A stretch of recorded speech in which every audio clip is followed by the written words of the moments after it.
Hedge funds are moving beyond the liquid markets and into the booming world of private credit. In this video, we break down as to why major players like Millennium Point 72 and Third Point are launching new private credit strategies, what's fueling this shift, and whether they can compete with the established giants like Apollo and Blackstone.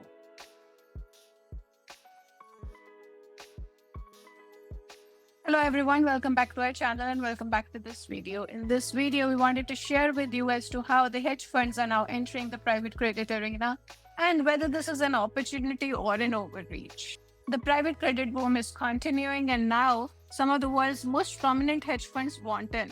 Millennium Management, Point 72, and Third Point, long known for their dominance in the liquid markets, are actively pivoting towards private credit.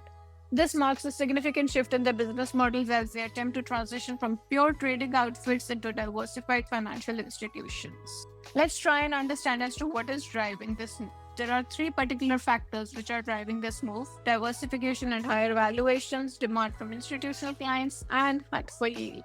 Let's talk about diversification and higher valuations. Now, there are a lot of founders, for example, Steve Cohen for Point 72, who are pushing to position their firms as multi-asset platforms rather than narrowly defined hedge funds. With succession planning on the horizon, there's growing pressure to secure richer evaluations by emulating the likes of Apollo and Brookfield. This brings us to the demand from institutional clients. Now, pension funds and sovereign wealth funds increasingly prefer consolidated relationships with their managers who offer a full spectrum of asset classes, public and private included. And this brings us to the hunt for yield. With fewer alpha opportunities in the traditional liquid markets, private credit offers longer duration capital, potentially higher returns, and a path to deals previously out of reach.